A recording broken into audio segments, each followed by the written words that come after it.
Nous, d'abord, nous sommes satisfaits par rapport au résultat qui a été publié par les autorités de la fonction publique. Et nous nous réjouissons du travail qui a été abattu par le MEPIA parce que c'est suite à la pratique des classes que ces résultats sont sortis. Maintenant, quant à ceux qui se manifestent à Conakry et qui s'appellent contractuels, qui sont en train de manifester pour dire qu'ils ne sont pas admis et qu'il faille qu'ils soient coûte que coûte intégrés à la fonction publique, ce ne sont pas des contractuels. Les vrais contractuels sont à l'intérieur du pays.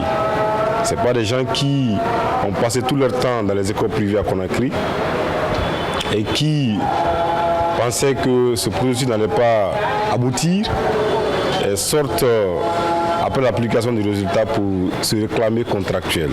Et même le ridicule, c'est qu'il y a des gens qui se disent qu'ils sont venus de l'Abbé, des Irékwéré, des Yomou, pour simplement venir à Conakry manifester.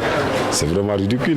Donc pour nous, ce ne sont pas des contractuels, ce sont des perturbateurs soutenus et financés par le général Abaka Souma, que nous dénonçons et nous allons dénoncer pour toujours.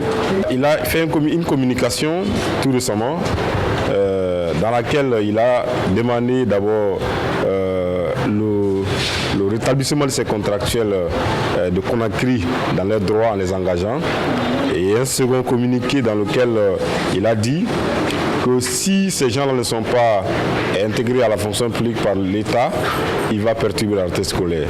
Et c'est ce qu'il a mis en exécution hier.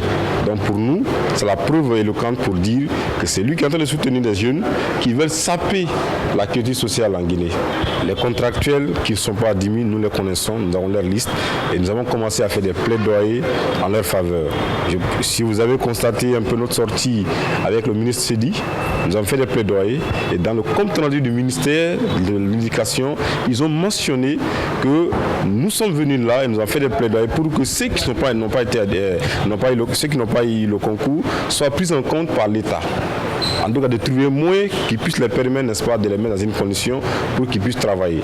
Et nous avons fait ces plaidoyers et nous continuons à le faire. Là, on fait la même chose au niveau de la fonction publique.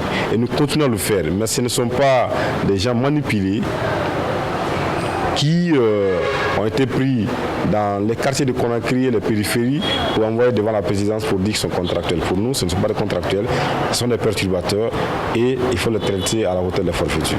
C'est pour leur dire qu'on n'obtient pas le travail en étant en Conakry. Les autres ont passé 2 ans de dur labeur dans les préfectures. Les autres ont passé 2 ans de misère dans les préfectures, dans les écoles. Ils ont 2 ans de souffrance dans les écoles, sans manger, sans soutien. Et aujourd'hui, ils sont récompensés par rapport à cette souffrance. Donc pour nous, c'est de leur dire d'arrêter parce que trop, c'est trop. Et s'ils continuent, nous allons prendre toutes les mesures possibles pour demander à l'État d'arrêter ces perturbateurs qui sont en train encore une fois de plus de saper la culture sociale.